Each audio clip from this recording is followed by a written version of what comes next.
Salut, c'est HR, votre chroniqueur. Alors aujourd'hui, je vais vous parler du film Fast and Furious 10. Certes, il est sorti l'été dernier, mais il vient de sortir en version Blu-ray. L'avantage de ce Blu-ray, il y a plus d'1 heure de bonus avec beaucoup d'explications. Avant d'aller plus loin, n'oubliez pas, petit pouce vers le haut, la petite cloche. C'est parti!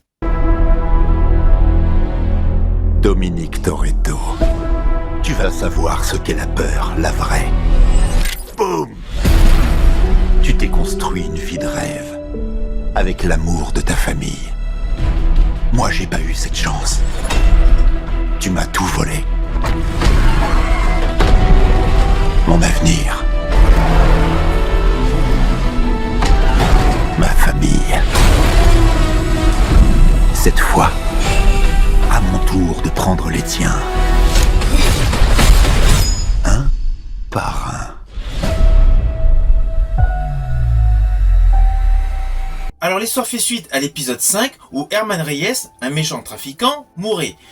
Dans cet opus, le 10e opus, son fils Dante Reyes, qui était finalement présent au moment des faits à Rio de Janeiro, décide de se venger et de détruire tout le clan Toretto, tous les amis, tout son entourage.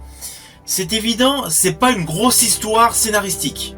Mais bon, tous les fans de la saga Fast and Furious ne sont pas à cheval sur l'histoire. Nous savons très bien qu'on y va principalement pour de la rigolade, pour de belles cascades de voitures, pour de l'action, pour des trucs totalement impossibles, essentiellement pour vibrer au son des moteurs.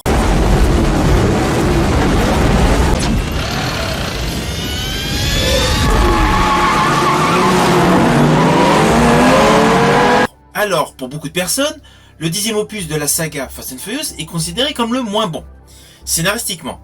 Alors oui, l'histoire est la moins travaillée, on va pas se mentir. Il s'agit principalement d'une vengeance, point barre. On n'a pas comme l'épisode 7 avec énormément d'intervenants extérieurs, une histoire très riche, très construite. Là, c'est essentiellement basé sur l'action.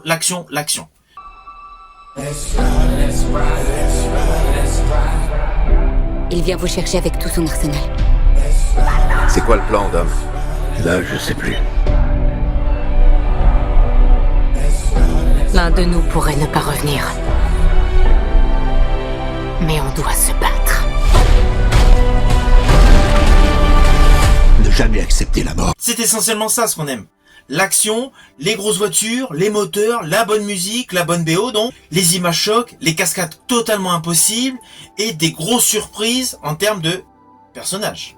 Alors cet opus est toujours dans cette continuité, c'est évident. Le petit plus, lorsqu'on regarde ce film, on s'aperçoit que la volonté de Vin Diesel qui produit le film a été de faire des clins d'œil à tous les différents opus de la saga. Pas mal de scènes de cascade sont pas sans rappeler ce qui s'est passé dans différents opus. On retrouve pratiquement tous les personnages de la saga, même en scène post-générique on retrouve Dwayne Johnson, ce qui est une grosse surprise vu qu'il était absent de l'épisode 8 et 9. Et on retrouve également Giselle, donc interprétée par Gal Gadot, donc dans un sous-marin juste avant la scène post-générique. Ce sont les grandes retrouvailles, ce qui démontre que ce film est construit pour être développé en plusieurs parties. Rien à voir avec les précédents opus. Et l'avantage de ce Blu-ray, qui vous présente plus d'1 heure donc de bonus, c'est qu'on découvre pas mal de secrets de tournage. Alors oui, il y a de l'infographie, c'est clair, il y a des fonds bleus, pas verts, fonds bleus dans les Fast and Furious, pour ajouter des éléments. Mais là, une grosse partie du film, comme tous les autres opus de la saga, ce sont des cascades tournées sur site réel. C'est ça la magie des Fast and Furious. C'est qu'on sait qu'une partie des cascades que nous allons découvrir ont vraiment été réalisées avec des cascadeurs. C'est l'atout principal de ce film. Alors, l'autre grosse surprise de cette grande saga qui a été étalée sur plus de 22 ans, c'est le choix du réalisateur, Louis Leterrier. Un réalisateur français qui certes avait fait Le Transporteur et après avait fait aux États-Unis Insaisissable, Choc des Titans, mais voilà, grâce à Louis Leterrier, on sait qu'on a un réalisateur qui tourne à l'américaine. On n'a pas besoin d'être américain pour faire un film du style américain.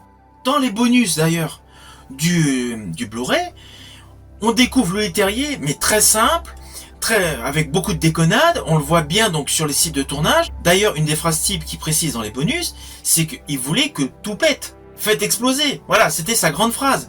C'est un amoureux de la saga, et lorsqu'il a réalisé ces scènes, on sent qu'il a baigné dans la culture Fast and Furious.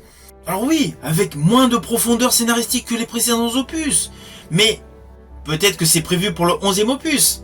Il voulait peut-être simplement d'abord nous montrer son savoir-faire artistique, de cascade, d'idées, d'innovation, avant de s'appuyer sur la profondeur. Néanmoins, le message global de toute la saga est toujours là. La priorité pour les Toretto, c'est la famille et leurs amis proches. L'empreinte est bien ancrée. Alors concernant les cascades étonnantes, Louis Leterrier nous précise dans le bonus, beaucoup d'idées sont venues de trucs tout bêtes, dont la sphère qui traverse une partie de Rome. Elle est venue tout simplement de l'idée de Louis Leterrier d'imaginer une voiture qui joue au football. C'est amusant le concept, mais au final ça donne des cascades impressionnantes. Quand la douleur est due. Ça va péter! Et à savoir que la sphère, lorsqu'elle passe dans les rues de Rome, c'est une réelle sphère. Alors il y a certains endroits où c'est une sphère en caoutchouc, et il y a d'autres endroits où c'est une sphère en métal. Quand elle détruit des voitures sur son passage, en fait la rue a vraiment été protégée et la sphère a vraiment détruit les véhicules. Autre plan, lorsque la voiture conduite par Toretto essaie de freiner la sphère qui est en flammes, la voiture était réellement attachée autour de la sphère. Enfin voilà, il y a énormément d'éléments réels qui ont été tournés dans Rome. Et c'est ça la magie de Fast and Furious. Et Louis Leterrier a honnêtement fait un très bon boulot. C'est indéniable. Son film Fast and Furious 10 entre complètement dans la saga. Alors dans les bonus, vous pourrez également trouver quelques clips musicaux. Alors dans les bonus, moi j'ai particulièrement aimé le bêtisier, car on découvre des personnages qui ne s'entendent pas dans l'histoire, qui est scénarisée, et là ils se mettent à avoir des fous rires, de la rigolade, des expressions et des gestes, mais complètement décalés. C'est toujours pour moi une petite pépite, un bêtisier de tournage, surtout pour un film d'action. Il y a un autre fait dans le bonus qui m'amusait, c'est l'utilisation des majorettes. Des majorettes pour, on va dire, storyboarder les scènes de cascade. Ça, c'est plutôt amusant. Alors le film, vous comprendrez, j'estime que c'est un bon divertissement. Moi qui adore tous les petits clins d'œil cinématographiques, je l'ai aimé. Alors certes, dans la saga, mes préférés, c'est le 1, le 7 et le 5. L'épisode 10 est un très bon divertissement. Alors je vous invite à découvrir le film Fast and Furious 10 si vous ne l'avez pas vu.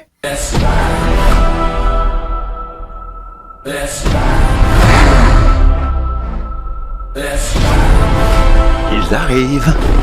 Tu pourras jamais me prendre ma famille.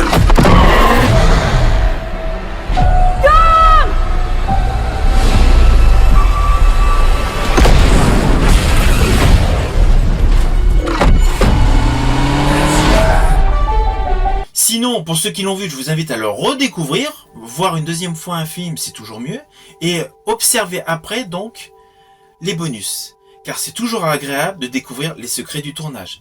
Je vous dis à bientôt pour une prochaine chronique.